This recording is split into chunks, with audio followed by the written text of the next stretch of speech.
Hi guys, అందరూ ఎలా ఉన్నారు? ఈరోజు టాపిక్ ఏంటంటే ఏలియన్స్ నిజంగా ఉన్నాయా? అమెరికా ఈ విషయం గురించి ఏం చెప్తుందో ఈ వీడియోలో పూర్తిగా తెలుసు. ఒక దేశం ప్రపంచంలోనే అత్యంత శక్తివంతమైన దేశం. ఆ దేశంలోని అధ్యక్షులు మనకు తెలియని వస్తువులు ఆకాశంలో ఉన్నాయి అని చెబితే ఎలా ఉంటుంది? అసలు అమెరికా ఏలియన్స్ గురించి దాస్తుందా? ఈ వీడియోలో పూర్తిగా తెలుసుకుందాం. పాయింట్ నెంబర్ 1, 2020లో United States Department of Defence 3 UFO వీడియోలను అధికారికంగా విడుదల చేసింది.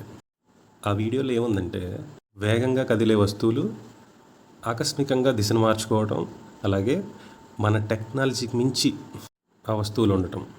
2023లో నాసా ఏం చెప్పిందంటే, మాకు ఏలియన్స్ ఉన్నాయని చెప్పి అధికారికంగా ఎలాంటి ఆధారాలు లేవు, కానీ కొన్ని కేసులు ఎక్స్ప్లెయిన్ చేయలేము అని చెప్పింది. ఆ ఎక్స్ప్లెయిన్ చేయలేనివి ఏంటి అనేది కూడా పాయింట్ నెంబర్ 2, మాజీ ప్రెసిడెంట్ బరాక్ ఒబామా గారు ఒకరి ఇంటర్వ్యూలో మనకి పూర్తిగా అర్థం కాని ఏరియల్ ఫినామినా ఉన్నాయి అని చెప్పారు. అంటే అమెరికా అధ్యక్షులకి కూడా కొన్ని విషయాలు తెలియవు అన్నట్టేనా? ఇదే విషయం గురించి డొనాల్డ్ ట్రంప్ గారు ఏం చెప్పారంటే, ఏరియా 51 గురించి నాకు బ్రీఫింగ్ ఇచ్చారు అని చెప్పారు.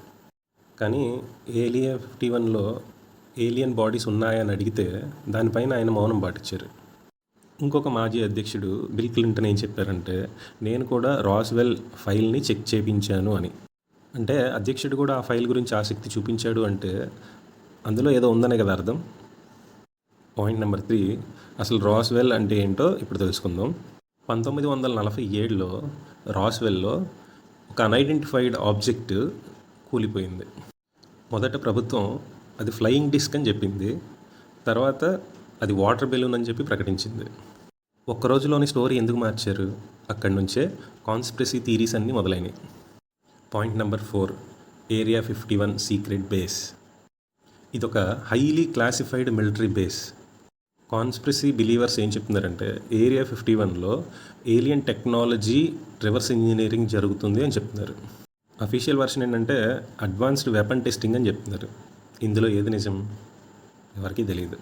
పాయింట్ నెంబర్ 5, పెంటగాన్ రిపోర్ట్స్ ప్రకారం అవి అన్ఐడెంటిఫైడ్ ఆబ్జెక్ట్స్ని వాళ్ళు ఏం చెప్తున్నారంటే అవి డ్రోన్స్ కావచ్చు, లేదంటే వేరే దేశాల స్పై టెక్స్ కావచ్చు, లేదంటే సెన్సార్ ఎర్రర్స్ కూడా కావచ్చు అని చెప్తున్నారు. కానీ చాలా కేసులు మాత్రం ఇంకా అన్సాల్వ్డ్గానే ఉండిపోయాయి.